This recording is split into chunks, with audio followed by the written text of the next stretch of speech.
Okay, so you're thinking about becoming a real estate agent? Well, in this video, I'm going to cover 10 reasons why you probably do not want to become a real estate agent, because it's not all it's lived up to be. And stay to the end, you're going to get the number one thing that I think would cause you to never want to become a real estate agent. Let's get into it.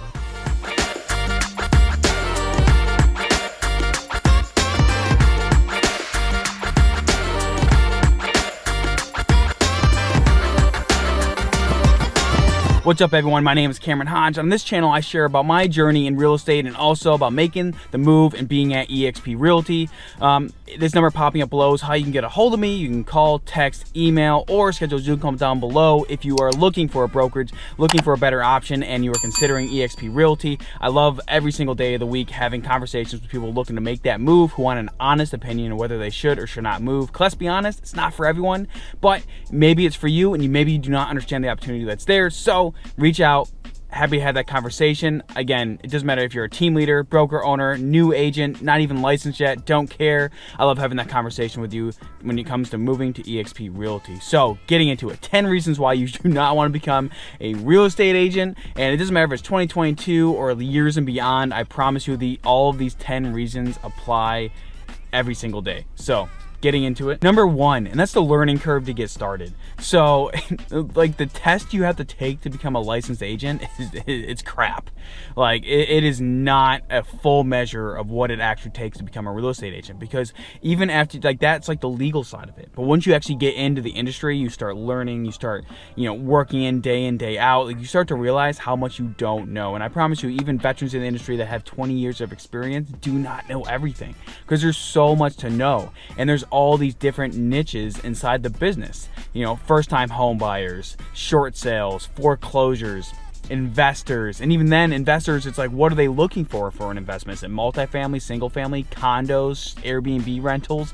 Like, there are so many different avenues and I learn stuff every single day. And honestly, like, if you think you're just gonna get into the industry and you're just gonna start pumping homes out because the last 2 years, like, a home sold in 2 days, like, you're nuts, you're crazy. Like, I promise you, like, there is so much you don't know about the industry, and you won't realize how much you don't know until you get licensed and get started. But if you're someone who, like, you just have like a line focus of simple things to focus on, this probably isn't the industry for you. Number two, and that's giving information away for free. Look, like, you have no idea. When you get licensed, you have no idea how many conversations you will have on a weekly, monthly, daily basis. Because when you get started, you're like, I just want to get any deal I possibly can to get the ball rolling. Well, even if as you become a veteran in the industry, like, you have to be comfortable with people like you meet in public, and they're going to be like, they're going to press you for information. They're going to be like, oh, how's the market? Like, hey, I'm considering selling. Or maybe they don't even tell you they're considering selling, but they start probing questions. And all of a sudden you start having conversations, and then it leads nowhere. Like, maybe they sound like a good conversation. Like, I remember when I was at getting Panda Express a couple months ago, and this guy was just like, yeah, I'm looking to move to Texas, have a conversation. Conversation seemed great. And then I had his phone number, but then when the time came to shove, like, at the end of the conversation, after 20 minutes, and this is my fault for not pushing it sooner, but I was waiting for my food, so it wasn't a huge rush. But then the guy's like, oh yeah, I already signed a listing agreement with another agent. I wish I found you sooner, but hey, and it's like, well, good luck, man. Happy we were able to have this conversation. And like, you have to be comfortable giving information for free. If you don't like people using your time for free, look, there are ways to get around it in this industry, which is why it's so important that if you are looking to get started, you reach out. We can have a conversation about whether it fits to partner with us at eXp Realty, so we can help you avoid a lot of these pitfalls. But you have to be willing to understand that, and you have to be comfortable with giving information away, and realize that not every conversation is going to lead to a deal. It's just not. So if you're not comfortable with that, then hey, honestly, sales probably isn't even for you. But you have to be comfortable with it. Number three, and that's having to sell yourself. Look, this is sales. This is an outbound sales business. And what that means is, like, deals aren't going to come to you. Now, mind you, like, we and my partners have created a business where we use YouTube to generate leads for us that call us and message us. But even in that business model, we still have to create videos. We have to create marketing, like content marketing. Like, we are creating things that lead people to call us. Like, look, you are going to have to sell yourself. You're going to have to, whether it's a listing appointment, buyer appointment, like, you have to sell people. I don't care if it's friends, family, or someone you just met off the freaking street. Like, you're going to have a conversation with them to to have them be led down a path that has them trusting you, knowing, liking, and trusting you. Like, you're gonna have to sell yourself. You can't avoid it. And if you're not comfortable with having to be in that position, look, you should just not do sales and you should go work at a McDonald's down the street. That's just the real truth.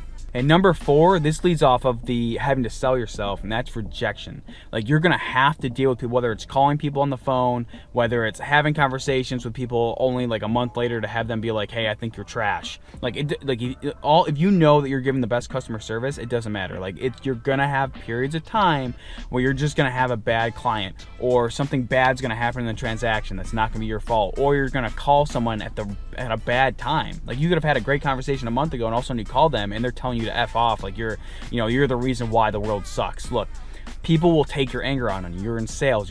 In your mind, you're a salesman. You are trying to sell them, which is your job to make sure they don't get to that point. But understand that you're gonna have rejection. People are gonna tell you to F off. They're gonna tell you that you're the reason their life sucks. It is what it is. It's part of the business. And honestly, like, let's say you close 20, 30 deals in a year. Guess what? You're gonna have like 10 times more, if not more, conversations with people that are just going to lead you nowhere, and them telling you to go screw yourself. And hey, it's just part of the business, but you have to understand that you're going to have to be comfortable with being uncomfortable. And until you hit that point, you're not going to make any progress in this career and in this field. And number 5, so this really applies to any business, but if this is your first business you are looking to get into, because remember, it's an outbound sales, you are going to be starting a business.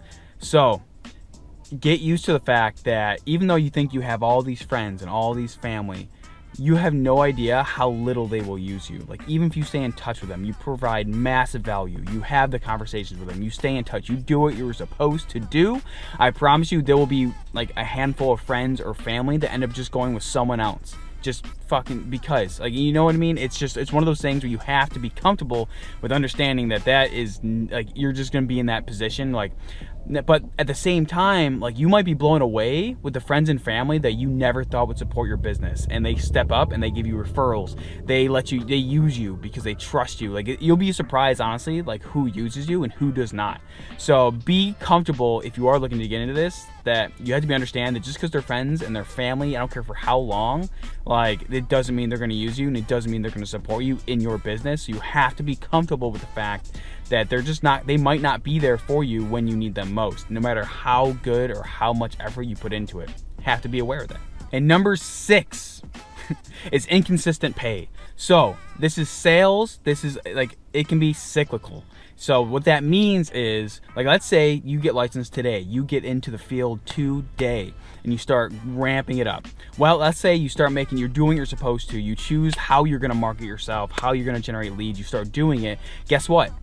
It could take you 90 days or up to 6 months to get your first deal done. So I got licensed in, let me think here, having to think back. I got licensed in October of 2020. My first deal was May of 2021. Now, could I have gotten sooner? Yes. I was working hourly for my broker, and I put myself in a position to where maybe I definitely could have done more deals under the right leadership and the right guidance. But I tell you, once I got licensed, I ended up closing 7 deals after that. And what I found out was, like, you go through ups and downs. Like, there are seasons where people are heavier with buying, there are seasons where people are less. And at the same time, just because you had a great 2021 does not mean you're gonna have a great 2022. You have to maintain your foundation and what you're doing, but understand that you're gonna have ebbs and flows, and you have to make sure you account your finances for that. So you have to be aware that this isn't like a W-2 job right out the bat. Like, you're not going to be making, like, I'm making my 4 to 10 grand every single month right off the bat. No. And, like, unfortunately, I feel like in this industry, we find people on YouTube or whatever that are like, oh yeah, I got started in the industry. They always show you the anomalies, especially with, like, all these coaches out there. They're like, they want to show you, like, oh, look at so-and-so. And in the first 12 months, they made $200,000. Is it possible? Absolutely. But it doesn't mean it works like that for everyone. Like, even if you do the exact things and the exact level that person did, it doesn't mean you're going to get the same results. Guess what? Life isn't fair. Life, like, will always, like, it doesn't, even if someone sucks and you're way better, it doesn't mean that you're going to get the better result. Now, I will tell you, over the long run, I do believe that if you are consistent and you give a good service, you will be ahead of anyone else, especially as we head into the recession here. Like, being a better person and being consistent over the next couple years, I know will lead to a better business. So that's why I'm willing to stay in this industry and keep pushing and pushing, because I know it's going to pay off in the long run. But if you're not comfortable with inconsistent pay, maybe having a month, 2 months, maybe more, where you don't get money coming in, just getting started, this might not be the industry for you. Also, keep in mind, if you are looking to join a brokerage that allows you to have multiple income sources to kind of even out that ebb and flow, reach out. This is why I'm here, to make sure you get the right guidance when it comes to getting in this industry, because I know I didn't, and I was completely fucking lost the first like year and change in the industry. And number 7, and that is, like I said before, you're gonna have to do outbound work. And what does that mean? You're probably gonna be doing the things that suck ass, and that's gonna be, and there's no other way to put that, but you're gonna be making those cold calls, door knocking, even if it's shooting YouTube videos or doing social media, whatever you choose, guess what? It's gonna suck, and you're gonna have to do it. And understand, like, cold calling, door knocking are probably gonna lead you the fastest results, along with open houses. But at the same time, I can tell you what, I don't wanna do it forever. I'm actually in the position where now I'm at the opportunity to where I can hire a VA to kind of supplement my cold calling and do all that stuff to kind of build the business faster, while I focus on these other things as YouTube continues to bring me more business. Now, I'm sure you're gonna do your research and you're gonna be like, Cameron, like, I don't have to do cold calling. It's 2022. You're right. I don't believe you have to. Everyone will tell you have to do that to get started. Is it a fast way to get business now? Absolutely, that is how you get fast business now. But I will tell you, like, I have partners doing millions and millions and multi-millions of volume just from YouTube. But guess what? It took them like 12, 24 months to actually get consistent business. So understand that every lead source has its different pros and cons. And if you're looking to get started in the industry and you need money now, guess what? You're gonna have to do the things that suck. I know I tried to avoid it the first year, and I promise you, I definitely felt the pain from it, and I should have been doing those things sooner in order to get the real result. You can't avoid the outbound sales. And even in YouTube, like, guess what? Some of the clients I've gotten from it called me, ended the call as soon as I picked up, and I called them back. I had to actually reach out to them and still follow up. You can't avoid the phones. Like, no matter where you get your leads from, like, you're gonna have to follow up with people, and you're gonna have to be on the phone. So if you're not okay with that, this isn't for you. And number 8 goes into the inconsistent pay, and that is, be aware that if you get a client today, it could take up to 90 days or more, depending on what kind of market you're in, to get paid. Right? Let's say, so buyers we already know are going to be a pain in the butt. Let's say you get a listing today. Now, you get a listing today. Now, I will tell you, in San Diego, it could be anywhere from, 30 to 65, 70 days to probably get paid. That's usually where the market's at. If it's a higher priced home, it might be a little bit longer, but that's about where it takes to get paid. As soon as you get a client on market ready to go. In Orlando, it tends to be a little shorter still. So you might actually still be able to get paid within 30 to 40 days. That's awesome. That's not too bad, right? From getting a client. I will tell you, when I first got into real estate and investing in 2017, like, I saw listings that were sitting for 3 to 6 months. Imagine being in that position where it took you that long just to get paid from your results that started. Now, some could be more, some could be less. But understand, now, let's say you have a buyer. It could take you 90 days from getting a buyer to get them under contract, depending on their price point and where they're looking. That's crazy. Like, you have to understand that what you do today is what pays you 90 days from now. And it's an annoying saying in the real estate industry, but it's so true. It's like, you don't get paid. We don't have a short sales cycle in this industry. Like, it's gonna take time. Even escrows are at least 14 to 30 days. That's crazy. So understand that you're not gonna probably get paid super fast for the initial work you're doing. So make sure if you're getting into the industry, you have some money set aside if this is your all-in move. And number 9, and this is something that hit me so hard, and I still hate it, but that, like, be prepared for yearly dues. Like, it'll probably spend you like $1,000 to $1,200 a year just to have your local MLS and national dues.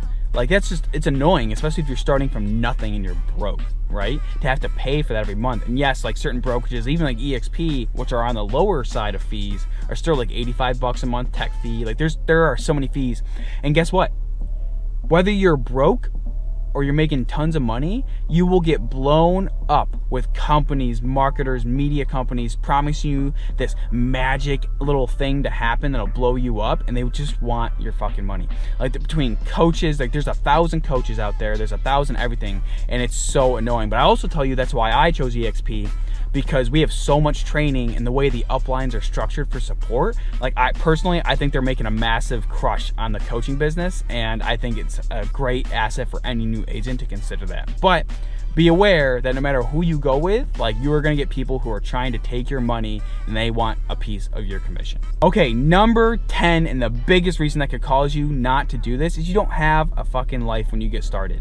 So you're gonna get probably, especially if you're married and have kids or whatever, like you're gonna have people being like, hey, I don't see you anymore. Hey, why are you working weekends? Hey, why are you working 24/7? Hey, why you do this? Why you do that? You know what? It's because you have a vision. But understand is like you're not gonna have a lot of free time, especially when you get started. Now I will tell you that I'm in a position that I'm hoping by my 3rd year in real estate, which will be next year, I will be in a position to where I can be away from production and focusing on my team overall. But guess what? I'm working 24/7 up to that point, and even then I'm still gonna be working long hours. Real estate is not an industry where you can just sit back, kick back, and not put any effort in. Like even if you are not in production and you're managing a team, guess what? You're working to continue to bring them leads. You're working to grow them. Like guess what? It's business. Like you are going to be working. You can't, if you're gonna be working like no hours a week, you're the one that gets cut out when it comes to changing industries. And if you're not willing to put into work or make it structured to where you get stuff done that you need to, whether it's waking up early, staying up late, guess what? You're gonna be in a world of pain. So be aware that you need to be in the right position to make sure that you can get things done the way they need to be done. So I hope you enjoyed this video. I hope you enjoyed these 10 things that should cause you to not want to get licensed. Now, overall, if you are able to handle most of those things, great. This industry can be an option for you. My biggest thing is making sure that you're aware of the pros and cons of getting licensed, because everyone wants to give you the fluff, but they don't want to give you the hard truth before getting licensed. Now, I think it's becoming a more prominent thing, and I love that, but be aware of all the negatives before you get licensed. And if you are looking to join a brokerage, join a team that can get rid of all of these things that you are looking, and all these 10 things, and you want to come into the industry rock solid and firing out of the gates, give me a number. This number popping up below is how you can call, text me, or schedule a Zoom call down below, and we can work out a plan to make sure that you do not face these 10 terrible things, because really, I will be honest with you, with the right change and the right position heading into the industry, you really shouldn't run into any of these problems, or if you do, it's for a very short period of time. So I hope this video gave you value, and I look forward to seeing you in the next one.